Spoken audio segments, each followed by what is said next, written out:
Right, well peeps, here we are with the Emaxx project. So where am I at? When I last saw you, I was rebuilding the bug, stripping down the little one to make a big one, and I was dismantling this to fix this because this one, I'll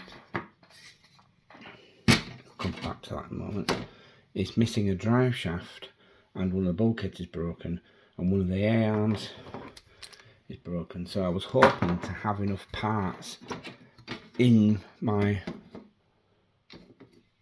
inventory of bits to fix it, but I don't. So I had to spend money I didn't want to spend on buying some bits. So I ordered a set of A-arms, drive shafts and bulkheads. So none of them are brand new because it's difficult getting brand new ones for these now. They've been discontinued since like 2015 or something. Just a few, I think they just carried on making the brushless version and the nitro version, and then other versions were gone. Right, anyway, so where are we at? Yes, this is what's left of the green one. I've removed these from the Beetle and put the ones from that truck on the Beetle because I don't plan on doing anything nasty with it, so hopefully the standard bulkheads will be fine. I do plan on buying some more of these RPM ones later anyway, so I want to replace all of the running trucks with better parts. These were bent to hell, all the screws are rounded off, these took some getting off. As you can see, these have seen some abuse. I mentioned this in the last video anyway. They will be going on this, but there's no point fitting them, just have to take them back off to replace all the bits. So where we're with this, as I showed you the other day, this was on here like so, and the gearbox from that was on here, but it made it extremely heavy, and that's the reason why I made a lightweight chassis for it, and then it got trashed, and then it went to the bug anyway. But this is making a return. This is definitely happening. I decided I can do it better than that. These are only temporary, these little pieces I've made for it, but it's already more rigid and lighter than it was before. I am going to, at some point, I keep seeing places like Send Cut Send online on people's videos. I may at some point try and get a one-piece chassis made out of aluminium, so that it looks like this, but it's all one piece with only the one hole for the motor. But I would have to have that design down, so we'll cross that bridge later when somebody can help me with that. Right, this one has given me a conundrum. Just bear with me one minute, I'll just show you the other one. Kitchen's a bit of a mess. Right, so this is now in its finished state. I put the grey parts on that. These are all the newer. This one now looks like a newer Emaxx, just ignore all the crap underneath.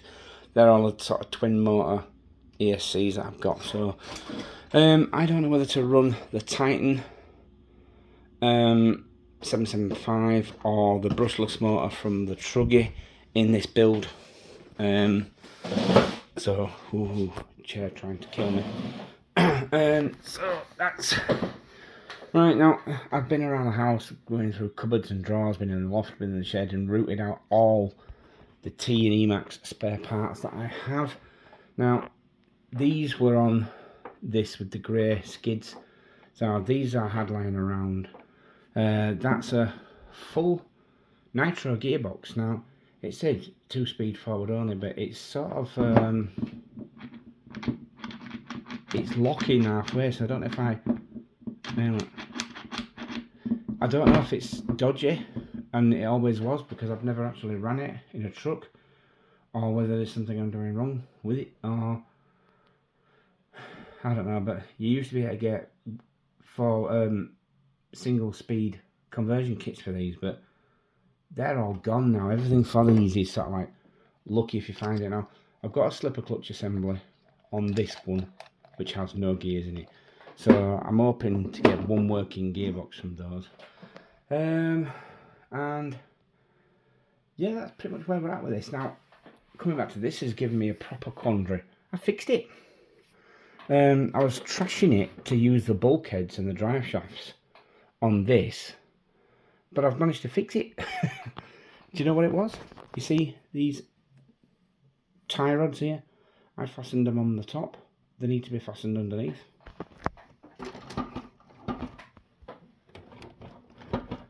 I fixed it now, so I don't want to take it apart. I'm like, Anyway, I found this little mooch around. This is for the other Ford truck, but hey, it fits this, so why not? It's only plastic, but it was just for show anyway.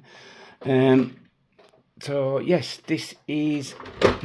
Let's take this off. I'll put this down. Right, swap them over. It's easier to try and pause the camera than to just try and do that. Right, so these are what my friend printed for me. But then I changed the dimensions of the truck so they don't fit anymore. Not my mate's fault. Yeah, anyway. Right, so this is obviously just a full-blown Emaxx. As you can see, all the bulkheads are intact, so I was going to take all the centre assembly and the springs and just put the longer arms on, but I don't have a full set of long arms or long drive shafts, so I shortened the drive shafts for this, but now that it's officially working, I can see the gearbox now, see underside, now that this is actually officially a working model now. I mean, I never actually got to mount in the servo because of the suspension problem I couldn't sort. Now, I made some decent links for it and I went all out on this. You can see I've shortened the A-arms by quite a bit. These are the shorter A-arms from the T-Max 15, and those are the T-Max 25s, which was the engine size. They're longer on the later models, same as the Emaxx ones. Now, I thought that's a brilliant idea, but when I couldn't get the suspension to work, I thought I just shoved it to one side. I thought, I'm a big proponent of, if you can't fix it now, don't do it stupid, just put it away and come back to it later. Because sometimes with fresh eyes, you just spot stuff, and I just did. I just moved those from the top to the bottom, and now it all works. So there's my quandary. This was set for demolition, set for dismantling, but now it's working. So I was gonna. These are the original tyres from the lowrider version of that truck from New Bright, and they fit the T-Max 3.8 wheels almost perfectly. Yeah, I narrowed the wheels because the hexes on two of the hexes on the back are rounded off, so we're never going to be really good for a monster truck. But I thought they'll be okay. Or I was like road wheels, because if you put slippy tyres on, they're never going to really reach the limit before the hexes round off again. Now, this is not destined to stay like this, and I'll tell you for why. Because now that I always thought to myself, I have that big Mini Cooper, that 1/6 scale Mini Cooper. I don't know if any of you have seen it on my channel. Hang on, bear with me. Right, now, don't know if you've anyone who's been watching my channel for a long time may recognise this, but this is the Drift Mini. Now, it's 1/6 scale Barbie car, and I don't know if you can see from this blurry video, phone to phone video, but it leans and it has no interior. It has no interior, and it was using a 110 buggy extended to 1/6. Now, it never really was up to par. Now the suspension is heavy duty, and now that I've got the geometries right, I feel this chassis will go under the Mini. I've been wanting to get that Mini running for such a long time, but it needed like a 1/8 chassis. Now, I thought about using the Truggy that I showed you in the other video, but the track width is way too wide, and it was just so much hard work to. I'd have to replace all the suspension arms, all the drive shafts, and it was just like, they're not cheap anyway. So anyway, but this is going to be under that Mini. I literally just have to remake this piece in the middle. I won't be using this gearbox because this one is going in that one. So I may leave this intact to test it, because like I say, I just need to wire a steering servo in, and which I don't currently have one. Damn it. But anyway, that's where we are right now. I'll put the lid back on. Yeah, so I mean it's not on properly, but so yeah, this now that the suspension is working properly, I really want to get this one finished. So this was a real fly in the ointment. Like I say, I was hoping to get away with not spending anything on this build at all, that I could just have enough spare parts. But as you can see, this is my spare parts. I have all the pillar ball ends. I have 4 bulkheads, but they're all, this is what it's supposed to look like. This nub on the end, that's where the chassis fastens to. That's a weak point. They always break there, and all 4 of these, all the other 3 of these are broken. Now for the Mini, I can just fasten it from underneath to a flat plate. I don't need this to hold an upper deck.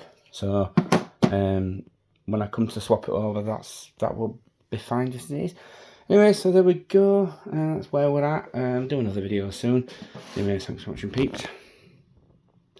Hopefully next time you see this video, I'll have all the parts. They're all in the UK, so they shouldn't be too long. So like take less than a week. So hopefully by the time you see this, I'll have at least a rolling chassis. Thanks for watching.